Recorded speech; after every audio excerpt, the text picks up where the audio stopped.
Everybody was kung fu fighting. Those kids were fast as lightning. In fact, it was a little bit frightening, but they fought with expert timing. Of course you would have to show up before my console arrives. What the hell am I supposed to do with this until then? Well, I suppose I could use it as a bookmark, but for the life of me, I don't know anybody who reads physical books anymore. Oh, hello everyone! Well, I'm going to start off today's review with a bit of an odd question, but it's very pertinent to the nature of this movie. You like midgets? It's a bit of an important question because today's movie, The Impossible Kid, is pretty much built around the premise of having a midget as an action star, or if you prefer, a little person. Now, let's get down to the nitty-gritty. This movie was made in the Philippines and was a very low-budget attempt to rip off James Bond. It's billed as an action comedy, but the only real comedy here is the running joke that the main star is only 2 feet 9 inches tall. And it's a joke that gets very, very old by the time the hour and 30-minute mark rolls around on this movie. Okay, maybe I am getting a little bit ahead of myself, but really, that's the movie in a nutshell. It's all one joke strung over about an hour and a half of uninteresting action set pieces and extremely padded scenes involving scaling buildings and love scenes that go absolutely nowhere. If you'd like to hear some more detail, please stick around, but if you're not interested in seeing another schlockfest here, you can pretty much stop the video now. Not that I recommend that, of course. Let's move on. So the entire plot revolves around a character named Agent 00, an Interpol agent who pretty much acts just like James Bond, only he doesn't talk very much, and as you've no doubt noticed, he's a lot smaller than good old Agent Jimmy.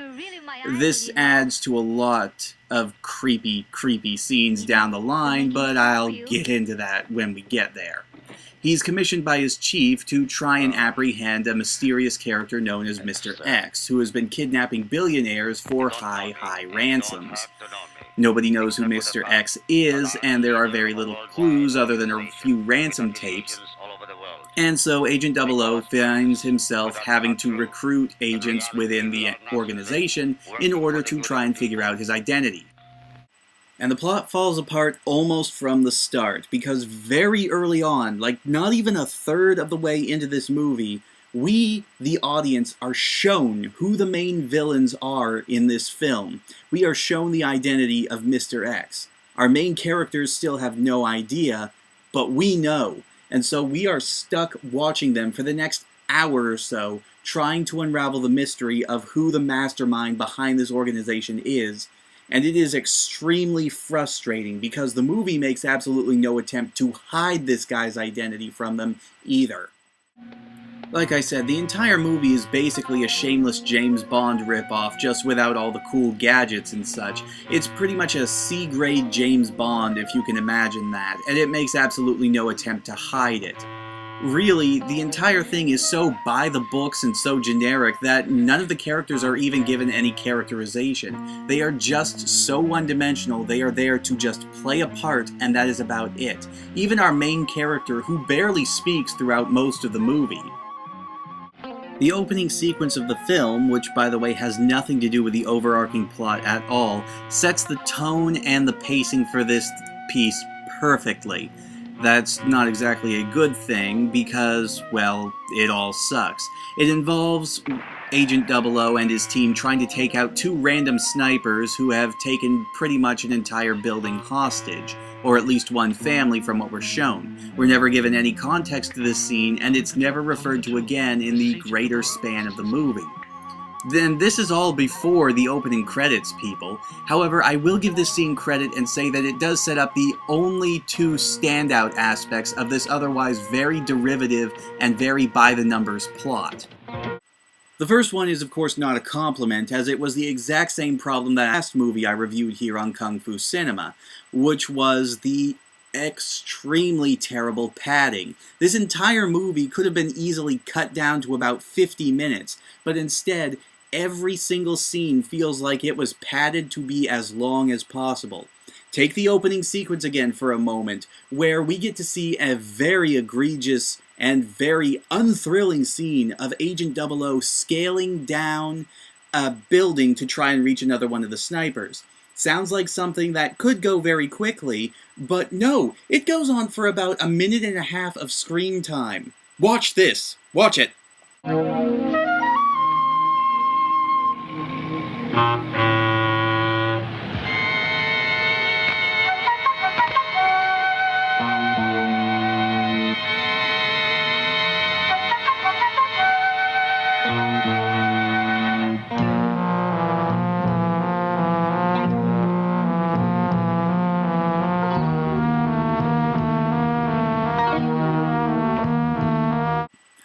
Riveting stuff, isn't it? And you want to know what the worst part is? That's only the second half of that scale the building scene. I couldn't show you the first half because during most of it they are constantly cutting to a naked woman in the shower and a couple having sex in bed. And I'm sure as hell not going to get banned over this movie. And it's clear that those shots were only thrown in for gratuitous tits. It's kind of disgusting. And in a way, I kind of admire the fact that they were able to get it into the first 5 minutes of the movie. Once again, setting the tone for the entire thing. Anyway, let's move on. The only other thing that really stands out about this movie, and really the only thing that I can give positive credit to, is probably the fight scenes themselves. And no, it is definitely not because they are well choreographed, well put together, or even very impressive in terms of athleticism. It's just that there's something inherently funny about watching a guy barely 3 feet tall take out hordes of men who are twice as tall as him with apparently little to no resistance. Honestly, that's as close as the movie gets to being an actual comedy, and considering that it's billed as an action comedy, that's saying much. It doesn't save the movie, however, as these fight scenes are very few and far between, what with all the padding in this movie, and even then they don't usually last very long. Everything else in the movie, though, there's really not much positive to say about it. There are a few other set pieces, there are plenty of vehicle chases, and even a few bar scenes here and there, but really a majority of these set pieces are just so by the numbers, and so predictable, and so slow-moving that they might as well not exist at all, and really are only there to add to the movie's already considerably padded nature. Despite this, there's also a surprising amount of dialogue in this movie as well, which I suppose is alright if the movie were actually engaging, but it's not. And it's definitely not helped by the fact that the dubbing was definitely not very high-end here. Usually, I can at least say that the dubbing was competent or not ear-grating, but here, every single character sounds absolutely atrocious in the English language dub. Probably the best highlighted here by the chief. Are kidnapped. And they demand no less than 1 million pesos for ransom. The best English voice actor that I can find is the one who's doing Agent 00 in this movie, and even then, he's not a good voice actor. He sounds completely bored throughout the entire thing, and it's not helped that Agent 00 doesn't really talk a whole lot in the movie either. Then again, given that strange, bored, wide-eyed expression that the actor has throughout the entire movie, I guess it's kind of appropriate. Sir, mission accomplished. Congratulations, Agent 00. The money, where is it? In the boat. I sure thought you'd had it. I had help. Yeah, mission accomplished, whatever.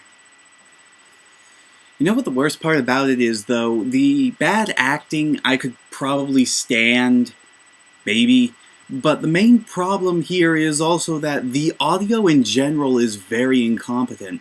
The music itself is either horrendously underplayed because of very, very inexperienced or just plain bad direction, or they completely rip off other spy and cop movies.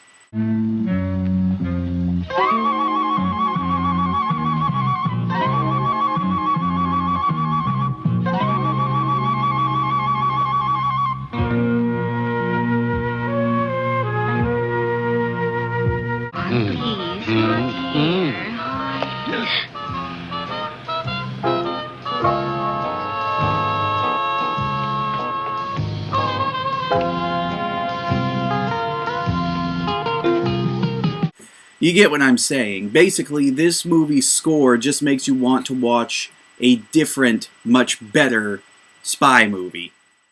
And as you probably noticed from a lot of the clips that I've been using, this movie probably takes place about 50% at night. And while I will give them credit for at least not resorting to the day for night shot here, the fact that it is actual natural darkness just makes this even harder to see, because so much of the action is obscured in shadow. Like most other low-budget martial arts movies. I'll give them credit that I can at least see a good chunk of the action here, but it's still far too dark to really tell what is going on. And there are many cases where you will mistake the good guy for the bad guy. Unless, of course, that character in question is the main character, because, trust me, you're not mistaking him for anybody else in this movie. Interpol. Oh, good God, that guy is creepy. It's a good thing I got my security kit in here, right here, to help me get past the scary parts of this movie. Infrequent as they are. Isn't that right, Xander? You're so cute, yeah. This is the only part of the review you're going to remember tomorrow.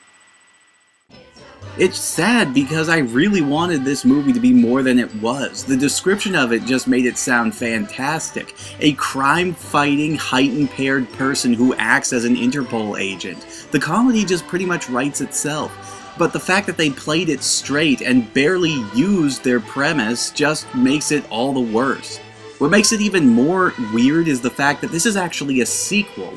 Yeah, a friggin' sequel. I didn't even know about it until I did a random search for this movie on Wikipedia, but it turns out this is actually a sequel to a movie called For Your Height Only. Now, I haven't seen that movie, but apparently it's just more of the same.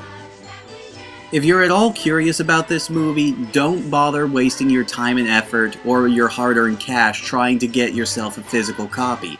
Instead, do yourself a favor, go to YouTube and just look up the fight scenes from the movie. They don't last long and there aren't very many of them, but they are at least the height of the comedy that this movie can offer. The other hour and 20 minutes of this movie, however, it just is not worth the boring, dull slog that it is. Right, well, that's all I have for this review. I never thought that a martial arts movie starring a little person could be made boring, but they managed to pull it off. I also want to take this opportunity to apologize for the hiatus once again. I don't take these things on purpose, they just sort of happen. But I want to thank you guys for sticking by me, and I want to give you some good news up close and personal. I finally managed to replace my capture card, which means that starting next review, we're going to be seeing some game reviews again, as well as a lead-in to a brand new review series that I'm going to be doing. Yeah, what a shock. But with that being said, I want you all to know that you can look forward to it. It's not going to be very flashy, but it's definitely going to be fun. For me, at least. So, with that being said, thanks for sticking around. I hope you enjoyed the review, and I'll see you all next time. Say bye-bye, Xander. Bye-bye.